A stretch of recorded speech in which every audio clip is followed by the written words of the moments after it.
In this video, we are going to continue taking a look at the area of a region between two curves. In the previous video, we looked at finding the area of a region between two curves using integration. And now we're going to look at finding the area of a region between intersecting curves using integration. The first example we're going to take a look at is right here. Find the area of the region bounded by the graphs of f of x equals 2 minus x squared and g of x equals x. The initial thing that I notice is that it does not tell us what our interval is that we're looking at. So we have to decide where these two graphs intersect. In order to determine that, we have to decide where the two functions are equal. By definition, two functions intersect when they are equal. So,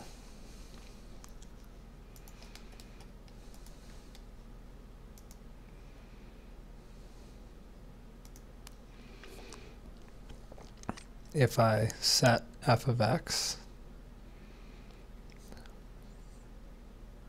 equal to g of x,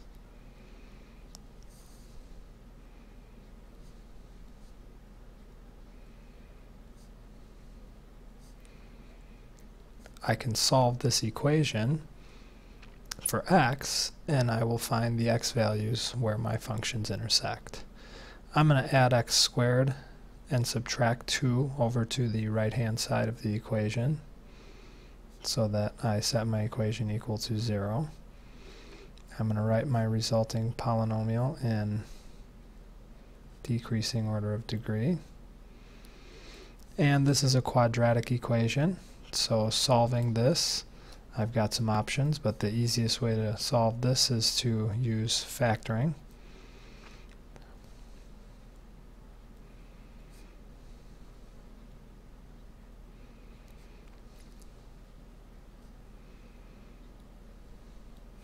And now that I have a factored equation set equal to 0, I can set my two factors equal to 0.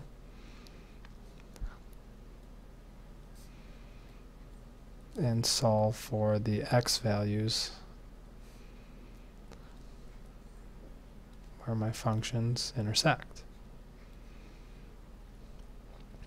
Now that I know where my functions intersect, all I need to do is draw myself a sketch so that I can determine which is my upper function and which is my lower function. So I'm going to draw myself a coordinate plane.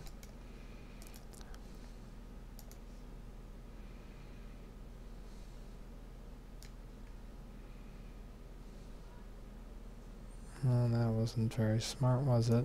Let's actually delete that one.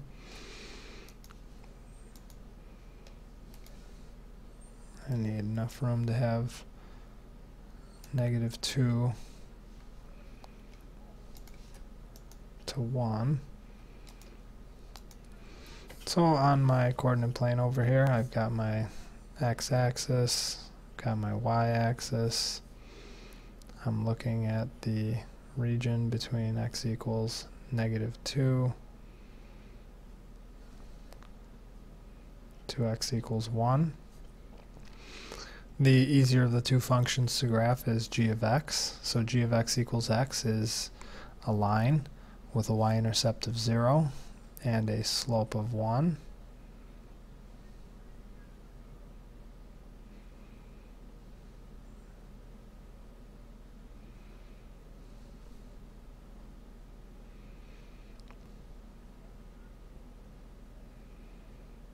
And my f of x function is a parabola opening down. It's got a y-intercept of 2.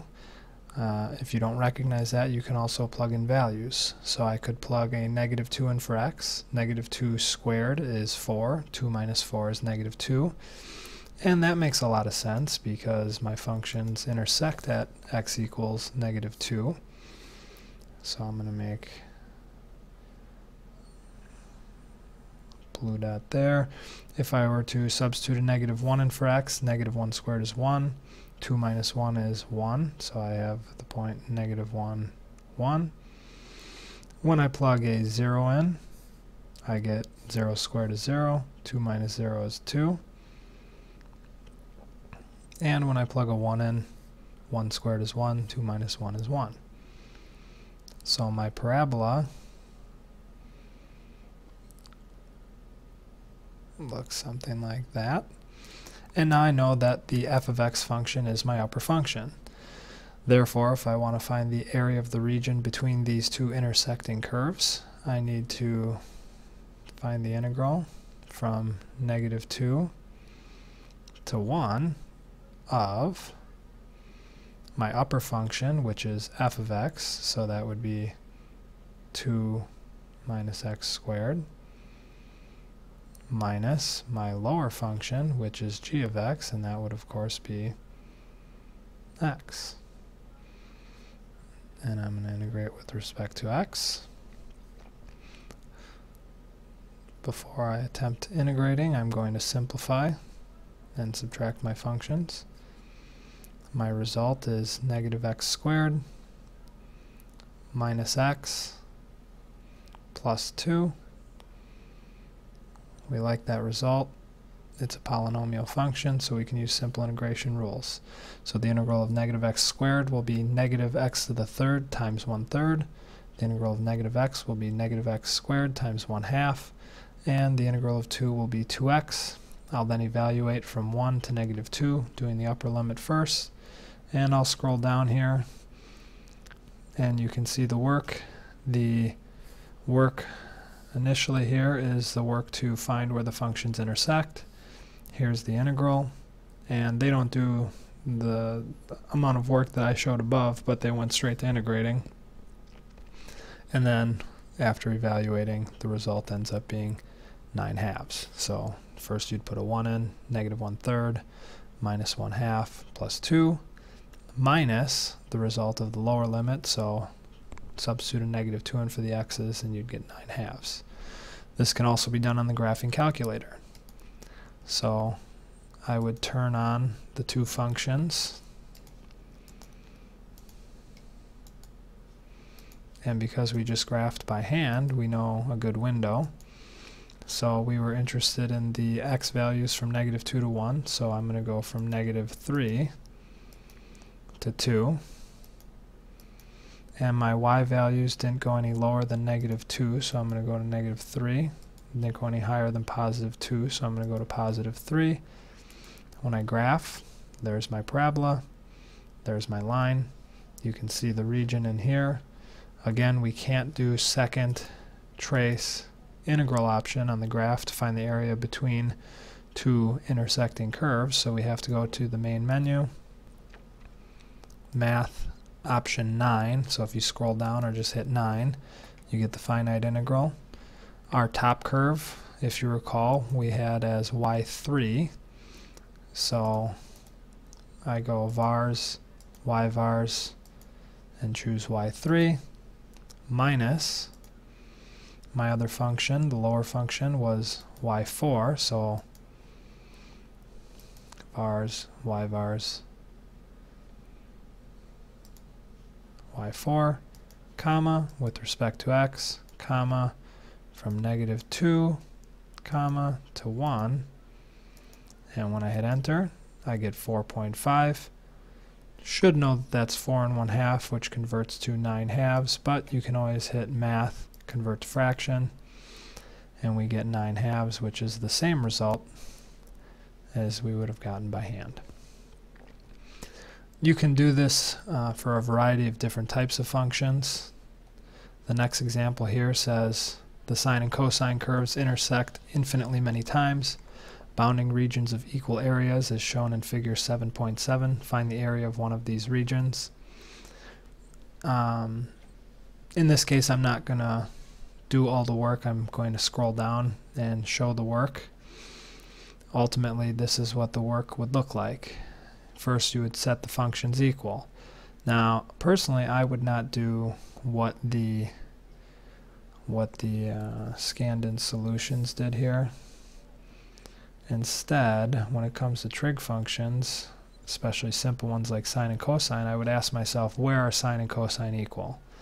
And I only want the area between one of the regions of these curves, because they do go on forever, so there's infinitely many regions we could look at. But thinking of the unit circle, sine and cosine are equal to each other at two specific x values, and those values are at pi over 4, and then the next one will be 5 pi over 4. So the first quadrant and the third quadrant. And that would tell me my lower and upper limit. The only other thing I would have to decide is which curve is my upper curve and which is my lower curve. If you look over here at the graph, figure 7.7, as long as you know that the sine curve goes through 0, 0, and then goes up, comes back down, and that the cosine graph starts at 0, 1 and goes down, then you could draw yourself a sketch and you would realize that the sine function is above the cosine function from pi over 4 to 5 pi over 4. So the integral would be the integral from pi over 4 to 5 pi over 4 of sine minus cosine with respect to x. We integrate sine and cosine separately, so the integral of sine is negative cosine. The integral of negative cosine is negative sine. And then we would evaluate from pi over 4 to 5 pi over 4, remembering to do the upper limit first minus the lower limit. The result would be 2 square root of 2. Could do this on the graphing calculator as well. I'm going to bypass that in this case, just in the interest of time. Our next example, find the area of the region between the graphs of f of x equals 3x cubed minus x squared minus 10x, and g of x equals negative x squared plus 2x. Again, they don't give us the x values where these two functions intersect, so the first thing we would do is set the functions equal to each other, and then we would set that equation equal to 0 and solve for x. The work for that is highlighted here. So I set the functions equal, move everything to one side of the equation, set it equal to 0, factor out the 3x, and then factor the resulting difference of squares to find that this actually intersects in 3 places, at 0, 2, and negative 2. So that means we would have to set up 2 different integrals. In one of the integrals, the f function is going to be higher than the g function, and then in the other region, g is going to be higher than f. Now you would have to sketch a graph of that to determine which one is higher than the other, and you can see the work here. I'm just going to quickly do it on the graphing calculator.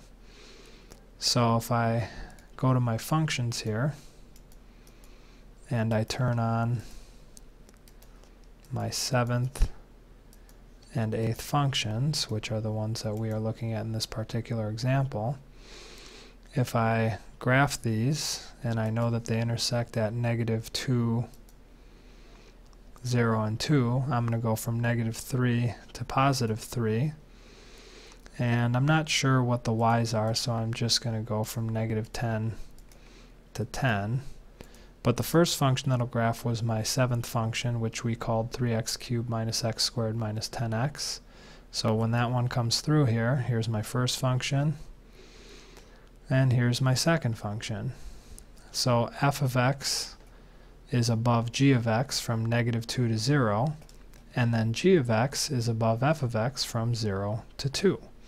So I'm going to set up 2 integrals. The first one will be the integral from negative 2 to 0, where f minus g is the integral I want to look at. And then I'll set up a second integral from 0 to 2, where g minus f is the function I want to integrate. Going back to the notes, you can see that articulated in the first step. Then the functions are substituted in and simplified. Integration and evaluation is done, ultimately giving the answer of 24. If you were going to do it in your calculator, you would have to set up 2 separate finite integrals on the main screen. And unfortunately, I'm running out of time on this video, so I won't be able to show that. But you would add the results together. So you take the first integral, get the result, take the second integral, get the result, add them together, and that would give you the total area.